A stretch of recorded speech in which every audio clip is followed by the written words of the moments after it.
فرمائی ہے، افضل بنایا ہے۔ مثلا چند چیزیں میں آپ کی گوش گزار کرتا ہوں۔ اگر آقا علیہ الصلوۃ والسلام کے مدینہ منورہ کی بات کی جائے تو وہ شہر جہاں پر تاجدار کائنات حضرت محمد مصطفیٰ صلی اللہ علیہ وآلہ وسلم نے اپنی زندگی کا ایک عرصہ گزارا ہے، اس شہر مدینہ المنورہ کو خالق کائنات نے دنیا کے تمام شہروں سے افضل بنایا ہے۔ پھر اسی طرح اگر ہم وادی مکہ المکرمہ کی بات کریں کہ جہاں پر خالق کائنات کا گھر ہے، بیت اللہ شریف ہے، کعبۃ اللہ ہے، اس وادی مکہ المکرمہ کو رب کائنات نے دنیا کی تمام وادیوں سے افضل اور اعلیٰ بنایا ہے۔ پھر اسی طرح اگر ہم آب زمزم کی بات کریں کہ جس کی نسبت سیدنا ابراہیم، سیدنا اسماعیل علیہ السلام کے ساتھ ہے، تو آب زمزم یعنی زمزم کا وہ پانی، اس پانی کو رب کائنات نے دنیا کے تمام پانیوں سے افضل اور اعلیٰ بنایا ہے۔ پھر اسی طرح اگر مخلوقات کی بات کی جائے تو رب کائنات نے بے شمار مخلوقات کو تخلیق فرمایا ہے۔ ہم انسان بھی اللہ رب العزت کی ایک مخلوق ہیں، جنات بھی مخلوق ہیں، ملائکہ بھی مخلوق ہیں، چرند پرند جانور، پانی کے اندر رہنے والی مخلوقات، آسمان کی بلندیوں میں رہنے والی مخلوقات، گویا کہ رب کائنات کی بے شمار مخلوقات ہیں، لا تعداد لا متناہی مخلوقات ہیں۔ لیکن جب خالق کائنات نے اس انسان کو بنانا چاہا، اس بندے کو بنانا چاہا اور اپنی اس مخلوق کو تخلیق کرنا چاہا تو رب کائنات نے اس حضرت انسان کو باقی تمام مخلوقات سے افضل اور اعلیٰ بنایا۔ پھر یاد رکھیے، اس انسان کو جب تخلیق فرما دیا، پھر ہر انسان، ہر بندہ برابر نہیں ہوتا۔ جس نے کلمہ پڑھ لیا، اللہ رب العزت نے اس انسان کو، اس مومن کو، اس مسلمان کو دوسرے انسانوں سے افضل اور اعلیٰ بنا لیا۔ پھر یاد رکھیں، ہر مسلمان برابر نہیں ہوتا، ہر مومن برابر نہیں ہوتا، بلکہ انہی مومنوں میں کچھ لوگ مجاہدات کر کے، چلہ کشی کر کے، عبادات کر کے خدا کی قربت کو حاصل کر لیتے ہیں، اور اللہ رب العزت ان لوگوں کو ولایت کے منصب پر فائز فرما دیتا ہے۔ تو پھر جو ولی ہوتا ہے وہ عام مومن سے اور عام انسان سے بولیے کیا ہوتا ہے؟ افضل اور اعلیٰ ہوتا ہے۔ پھر اس سے اگر ہم آگے بڑھیں تو یاد رکھیں، ہر ولی بھی برابر نہیں ہوتا۔ پھر انہی ولیوں میں اللہ رب العزت کسی ولی کو چنتا ہے اور اس انسان کو، اس ولی کو ابدال کے منصب پر فائز فرما دیتا ہے۔ پھر انہی ابدال میں رب کسی کو چنتا ہے اور اس کو قطب بنا دیتا ہے۔ پھر اللہ رب العزت انہی اقطاب میں سے کسی کو چنتا ہے اور اسے غوث بنا دیتا ہے۔ پھر انہی اغواث میں سے رب کسی کو چنتا ہے اور اسے غوث الاعظم بنا دیتا ہے۔ پھر اس سے بھی اوپر ایک درجہ، اغواث سے اوپر اللہ رب العزت نے صحابہ کرام کو بنایا ہے۔ اگر ساری انسانیت مل کر تاجدار کائنات کے فقط ایک صحابی کے برابر بننا چاہے یا پہنچنا چاہے تو انسان کے بس کی بات کیوں؟ اس لیے کہ صحابی بنتا ہی تب ہے جب وہ تاجدار کائنات کا ودھا مکھڑا تک لیتا ہے، آقا علیہ الصلوۃ والسلام کا دیدار کر لیتا ہے۔ پھر یاد رکھیں، صحابہ کرام سے اوپر بھی ایک طبقہ ہے، وہ اللہ رب العزت کے انبیاء کا طبقہ ہے۔ انبیاء نبی جو ہوتے ہیں وہ صحابہ سے افضل، پھر نبیوں سے اوپر رب کائنات نے رسولوں کو بنایا ہے، اور قربان جائیں، اور میں اکثر کہا کرتا ہوں کہ دوستو، ہمیں اپنی قسمت پر ناز کرنا چاہیے، اپنے بختوں پر ناز کرنا چاہیے کہ رب کائنات نے ہمیں اس نبی اور اس رسول کا امتی بنایا ہے کہ جس رسول کو خالق کائنات نے سید الانبیاء بھی بنا دیا اور سید الرسول بھی بنا دیا، یعنی نبیوں کا بھی سردار بنا دیا اور رسولوں کا بھی سردار بنا دیا۔ گویا ہر چیز کو رب کائنات نے کسی دوسری چیز سے افضل اور اعلیٰ بنایا ہے۔ اگر ہم دنوں کی بات کریں تو رب کائنات نے پورا سال ہمیں عطا کیا ہے، لیکن پورے سال میں ایک دن ایسا دن آتا ہے کہ جس دن کو دوسرے دنوں سے افضل بنایا ہے، اور وہ دن کون سا ہے کہ جس دن تاجدار کائنات حضرت محمد مصطفیٰ صلی اللہ علیہ وسلم ہمارے درمیان مبعوث ہوئے، یعنی 12 ربیع الاول کو تمام دنوں سے افضل اور اعلیٰ بنا دیا۔ پھر اسی طرح اللہ رب العزت نے 7 دن بنائے، ہفتے میں 7 دن بنائے، اور ان دنوں میں بھی ایک دن کو افضل بنایا ہے، اور وہ دن کون سا ہے؟ وہ آج کا دن ہے، یعنی جمعۃ المبارک کا دن۔ اس دن کو باقی تمام دنوں سے رب کائنات نے افضل اور اعلیٰ بنایا ہے۔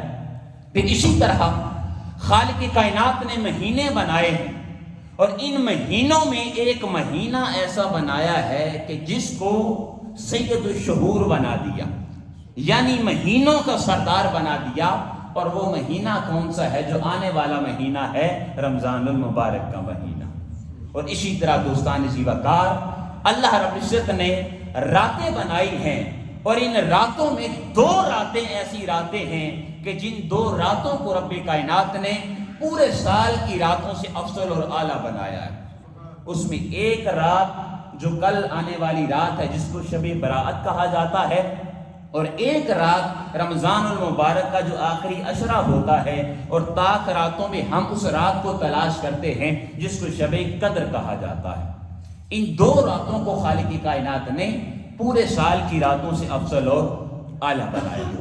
تو میں نے چاہا چونکہ کل کی رات شب برات ہے تو اس حوالے سے میں چند گزارشات آپ کے حوالے کر دوں۔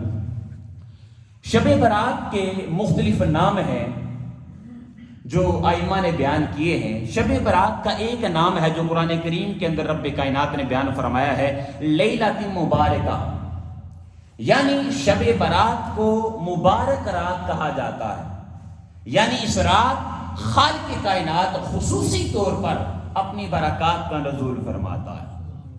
پھر اسی طرح شب براءت کو لیلۃ البراءہ بھی کہا جاتا ہے، یعنی یہ براءت والی رات ہے، یعنی اس رات خالق کائنات انسان کو دوزخ کی آگ سے نجات عطا فرماتا ہے۔ پھر اس رات کو لیلۃ الصق بھی کہا جاتا ہے، یعنی یہ وہ رات ہے کہ جس رات خالق کائنات انسان کے بارے میں فیصلہ فرماتا ہے، دستاویزات لکھی جاتی ہیں کہ کس بندے نے اس دنیا کے اندر اس سال آنا ہے، کس انسان نے اس دنیا سے اس سال رخصت ہو جانا ہے، اور کس اس سال اللہ رب العزت اس انسان کو کتنا رزق عطا فرمائے گا۔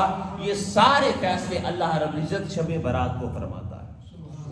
اور اسی طرح اس رات کو لیلۃ الرحمہ بھی کہا جاتا ہے، یعنی یہ وہ رات ہے کہ جس رات خالق کائنات اپنی خصوصی رحمتوں کا نزول فرماتا ہے۔ یہ سارے نام شب برات کے ہیں۔ اسی طرح دوستان زیوکار، اب یہ جو آیہ کریمہ میں نے آپ کی گوش گزار کرنے کی سعادت حاصل کی ہے، انا انزلناہ فی لیلۃ مبارکہ، ہم نے اس کو لیلہ مبارکہ کے اندر نازل فرمایا۔ اس لیلہ مبارکہ کے متعلق ہمارے پاس ائمہ کے 3 اقوال ہیں۔ بعض ائمہ لکھتے ہیں کہ برکت والی رات سے مراد شب براءت ہے، یعنی جو کل آنے والی رات ہے، اور بعض ائمہ لکھتے ہیں لیلہ مبارکہ اس برکت والی رات سے مراد شب قدر ہے جو رمضان المبارک کے آخری عشرہ میں آتی ہے۔ لیکن ان دونوں اقوال کی امام بغوی نے تطبیق فرمائی ہے۔ تطبیق کہتے ہیں ان دونوں اقوال کو انہوں نے آپس میں جوڑا ہے، ان کی کتاب ہے جس کا نام ہے معالم التنزیل۔ آپ لکھتے ہیں ان اللہ یقضی الاقضیۃ فی لیلۃ نصف من شعبان ویسلمها الی اربابها فی لیلۃ القدر. آپ فرماتے ہیں کہ اللہ رب العزت نے جب کوئی فیصلہ فرمانا ہوتا ہے کسی بندے کے متعلق تو وہ فیصلہ اللہ پاک شب برات کو فرماتا ہے، لیکن اس فیصلہ کو انسان کے سپرد شب قدر کو کیا جاتا ہے. یہ دونوں اقوال کی انہوں نے آپس میں تطبیق کر دی ہے، اس کو جوڑ دیا ہے. اب یہاں پر ایک اور بات ہے، شب برات کو رب کائنات نے ظاہر فرما دیا. ہم سارے احباب جانتے ہیں کہ شب برات کون سی رات ہے جی؟ 15 شعبان، جو شعبان کے اندر آتی ہے. اس کو رب کائنات نے ظاہر فرما دیا، لیکن شب قدر کو ظاہر نہیں فرمایا. جو رمضان کے آخری عشرہ میں آتی ہے اس کو ظاہر نہیں فرمایا. شب برات کو حضور شیخ الاسلام فرماتے ہیں. اسی طرح آپ ایک شاگرد ہیں جنہوں نے مکمل ایک پوری کتاب لکھی ہے جس کا نام ہے شب برات کی شرح حیثیت. اس میں ڈیٹیل کے ساتھ انہوں نے ان تمام چیزوں کو بیان کیا ہے. آپ فرماتے ہیں کہ شب برات کو اس لیے ظاہر کر دیا کیونکہ یہ رات فیصلے کی رات ہے. انسان کے متعلق اللہ رب العزت نے جو فیصلے فرمانے ہوتے ہیں وہ شب برات کو کیے جاتے ہیں. اس لیے خالق کائنات نے اس رات کو ظاہر فرما دیا کہ اے انسان تو میری زیادہ سے زیادہ عبادت کر، میری زیادہ سے زیادہ بندگی بجا لا، اس لیے کہ جب میں اپنی بارگاہ میں تمہارے بارے میں کوئی فیصلہ کر رہا ہوں تو اس وقت تم میری بارگاہ میں میری عبادت کر رہا ہوں، سبحان اللہ، میری بندگی بجا رہا ہے.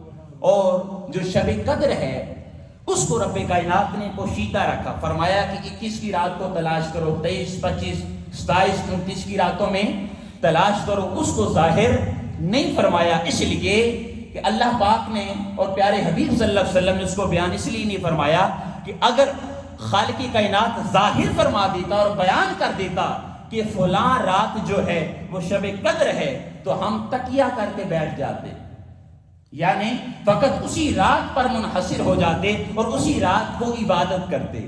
لہذا اللہ رب العزت نے اس کو پوشیدہ رکھا کہ ان تاک راتوں میں میری زیادہ سے زیادہ عبادت کرو، اس رات کو تلاش کرو. اس لیے کہ حدیث مبارکہ کے اندر آتا ہے جو شخص شب قدر کو پا لیتا ہے اور خالق کائنات کی عبادت کرتا ہے، اللہ رب العزت اس انسان کی گزشتہ زندگی میں جتنے گناہ ہوتے ہیں ان گناہوں کو معاف کر کے اس کی بخشش اور مغفرت کر دی جاتی ہے. اس لیے انسان زیادہ سے زیادہ عبادت کرے. 15 شعبان یعنی شب برات، اس کے متعلق ایک میں قول امام حسن بصری رحمت اللہ علیہ آپ کا بیان کر دیتا ہوں. آپ جب 15 شعبان کو گھر سے باہر نکلتے تو آپ کی حالت یوں ہوتی تھی جیسے کسی مردہ کو قبر سے باہر نکالا ہو، یعنی بہت زیادہ پریشان نظر آتے. آپ سے سوال کیا گیا حضرت کیا معاملہ ہے، آپ اتنے پریشان کیوں ہیں؟ آپ فرماتے ہیں میں اتنا پریشان اس لیے ہوں کہ میرے جو گناہ ہیں وہ یقینی ہیں، میں نے جو گناہ کیے ہیں وہ یقینی ہیں، لیکن میریاں نیکیاں وہ یقینی نہیں ہیں. اس لیے کہ معلوم نہیں ہے کہ اللہ پاک میری نیکیوں کو، میری عبادت کو اپنی بارگاہ میں قبول فرمائے گا یا ان کو رد فرما دے گا. لہذا دوستان اسی وقار کل کی جو شب ہے یہ عظیم شب ہے. اب اس کے متعلق امام ابن عادل حنبلی ان کی کتاب ہے جس کا نام ہے اللباب فی علوم الکتاب. اس کے اندر اس رات کے متعلق وہ چند اقوال نقل کرتے ہیں، اس کو بیان کر کے اجازت چاہتا ہوں. آپ فرماتے ہیں ھذہ اللیلۃ مختصۃ بخمس خصال، شب برات کو 5 خصلتوں کی وجہ سے یاد کیا جاتا ہے، ان کے ساتھ مخصوص کیا جاتا ہے. اس میں جو پہلی خصلت ہے وہ یہ ہے ہر حکمت والے کام کا فیصلہ کر دیا جاتا ہے. اور قرآن کریم میں بھی جو اللہ رب العزت نے ارشاد فرمایا فیہا یفرق کل امر حکیم، ہر حکمت والے کام کا فیصلہ شب برات کو کیا جاتا ہے. آگے چل کر میں اگر اللہ نے چاہا تو کل کی شب ہم ایک یہاں پر عظیم الشان محفل پاک کا بھی اہتمام کر رہے ہیں تو اس میں چند چیزوں کو بیان کر دوں گا، لیکن ابھی میں اختصار کے ساتھ ان 5 اقوال کو آپ کی گوش گزار کر دیتا ہوں. ہر حکمت والے کام کا فیصلہ کیا جاتا ہے. پھر دوسری اس رات کے اندر اگر کوئی شخص عبادت کرتا ہے، اور عبادت کی فضیلت سنیے گا، حضور کی ایک حدیث مبارکہ آپ کے گوش گزار کرتا ہوں، حضور نے فرمایا اگر کوئی شخص شب برات کو 100 رکعت نفل پڑھتا ہے، بولیے ذرا کتنے؟ 100 رکعت اگر کوئی انسان شب برات کو نوافل ادا کرتا ہے تو خالق کائنات اس انسان کے لیے 100 فرشتوں کا نزول فرما دیتا ہے، اس بندے کے لیے 100 فرشتوں کو مبعوث کر دیتا ہے۔ اب ان فرشتوں کے کام کیا ہوتے ہیں؟ اس میں جو 30 فرشتے ہوتے ہیں وہ انسان کو دوزخ کی آگ سے محفوظ رکھتے ہیں، اور جو 30 فرشتے ہیں وہ انسان کو ہمیشہ جنت کی خوشخبری دیتے رہتے ہیں، اور جو 30 فرشتے ہیں وہ انسان کو دنیا کی آفات سے، بلیات سے، دنیا کی مشکلات سے بچاتے رہتے ہیں، اور جو 10 فرشتے ہیں وہ انسان کو شیطان کی چالوں سے محفوظ رکھتے ہیں۔ 100 رکعت اگر کوئی بندہ ہمت کر کے نفل ادا کر لے تو رب 100 فرشتوں کا اس انسان کے لیے نزول فرما دیتا ہے۔ یہ عبادت کی فضیلت ہے۔ پھر اسی طرح کثرت کے ساتھ اس رات خالق کائنات اپنی رحمتوں کا نزول فرماتا ہے۔ اس کے بارے میں آقا علیہ الصلوۃ والسلام نے ارشاد فرمایا ان اللہ یرحم امتی فی ہذہ اللیلۃ بعدد شعر اغنام بنی کلب، خالق کائنات بنو کلب کے قبیلے کے پاس جتنی بکریاں ہیں اور ان کے اوپر جتنے بال ہیں اتنی کثرت کے ساتھ خالق کائنات امت محمدیہ پر اپنی رحمتوں کا نزول فرماتا ہے، اپنی رحمتوں کا، اپنی برکات کا نزول کیا جاتا ہے۔ اور پھر جو تیسری اور چوتھی جو خصلت ہے وہ جمیع مسلمانوں کی بخشش اور مغفرت کر دی جاتی ہے۔ اب یہاں پر جو کلمہ ہے اس کو توجہ کے ساتھ سماعت کیجئے گا۔ آقا علیہ الصلوۃ والسلام نے کیا ارشاد فرمایا؟ جمیع مسلمانوں کی بخشش اور مغفرت کر دی جاتی ہے۔ ان اللہ تعالی یغفر لجمیع المسلمین فی تلک اللیلۃ، جمیع مسلمانوں کی شب برات کو بخشش اور مغفرت کر دی جاتی ہے۔ لیکن آگے آقا علیہ الصلوۃ والسلام نے چند چیزوں کی اور چند لوگوں کی تخصیص فرمائی، فرمایا اللہ، لیکن چند لوگوں کی بخشش نہیں کی جائے گی۔ اس میں پہلا کون ہے؟ لکاہن، جو جادوگر ہے، یہ جادو ٹونا کرنے والے، فرمایا کہ جب تک وہ توبہ نہیں کر لیں گے ان کی بخشش اور مغفرت شب برات کو بھی نہیں کی جائے گی، کہ جس رات خالق کائنات جمیع مسلمانوں کی بخشش فرما دے گا۔ اور پھر آگے فرمایا او مشاہین، کینہ رکھنے والا، بغض رکھنے والا، حسد کرنے والا، اس کی بھی بخشش اور مغفرت نہیں کی جائے گی۔ او مدہنین خمر، اور جو شرابی ہے، جو شراب پینے والا ہے، اس کی بخشش بھی نہیں کی جائے گی۔ پھر فرمایا او آقن للوالدین، یہ بڑا اہم نقطہ ہے اور یہ جو ینگ جنریشن ہے اس چیز کو توجہ کے ساتھ سماعت کرے۔ او آقن للوالدین، جو بندہ والدین کا نافرمان ہے، ان کی اطاعت نہیں کرتا، ان کی فرما برداری نہیں کرتا، تو جس رات اللہ پاک تمام مسلمانوں کی بخشش اور مغفرت فرما دے گا۔ جو بندہ اپنے والدین کی نافرمانی کرتا ہے اس انسان کی بخشش اور مغفرت نہیں کی جائے گی، اس کو مغفرت کے اندر شمار نہیں کیا جائے گا۔ اور آگے چیز ارشاد فرمائی او مصر علی الزنا، اور جو عادی زانی ہے، زنا کرنے والا ہے، اس انسان کی بھی اللہ پاک شب برات کو بخشش اور مغفرت نہیں فرمائے گا۔ اسی طرح دوستان سی وقار آگے پانچویں چیز جو امام ابن عادل حنبلی آپ لکھتے ہیں، آپ فرماتے ہیں کہ آقا علیہ الصلوۃ والسلام کو خالق کائنات نے شفاعت عطا فرمائی ہے۔ ہم سب کا عقیدہ ہے جی، آقا علیہ الصلوۃ والسلام نے کو اللہ رب العزت نے شفاعت عطا فرمائی ہے، شفیع بنایا ہے، حضور قیامت والے دن سب لوگوں کی شفاعت فرمائیں گے۔ اس کے متعلق امام ابن عادل حنبلی لکھتے ہیں کہ 13 شعبان جو گزر چکی ہے، آج 14 اور کل 15 جی، 13 شعبان کو آقا علیہ الصلوۃ والسلام نے اللہ رب العزت کی بارگاہ میں شفاعت کا حق مانگا۔ کس سے مانگا؟ اللہ رب العزت سے کہ باری تعالیٰ مجھے شفیع بنا دے، مجھے شفاعت کا حق عطا کر دے کہ میں جس بندے کی طرف اشارہ کروں باری تعالیٰ تو اس کی بخشش اور مغفرت فرما دے، اس کی شفاعت کر دی۔ 13 شعبان کو آقا علیہ الصلوۃ والسلام نے اللہ رب العزت کی بارگاہ میں شفاعت کو طلب کیا تو رب کائنات نے شفاعت کا تیسرا حصہ عطا فرمایا، تیسرا حصہ عطا کر دیا۔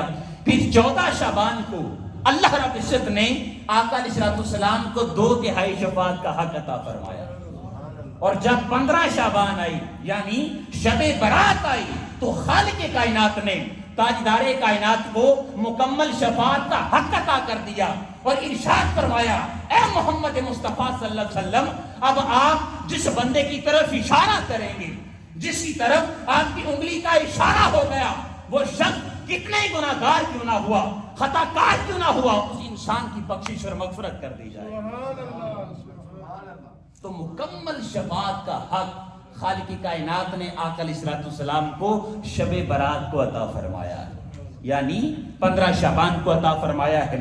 اور آخری چیز یہاں پر بیان کرتا ہوں اور اجازت چاہتا ہوں، مسند احمد بن حنبل کے اندر یہ حدیث پاک نقل ہوئی ہے۔ آقا علیہ الصلوۃ والسلام نے ارشاد فرمایا، ان اللہ عز وجل ینزل لیلۃ النصف من شعبان الی السماء الدنیا، فرمایا کہ شب برات کو خالق کائنات بالخصوص آسمان دنیا پر جلوہ افروز ہوتا ہے۔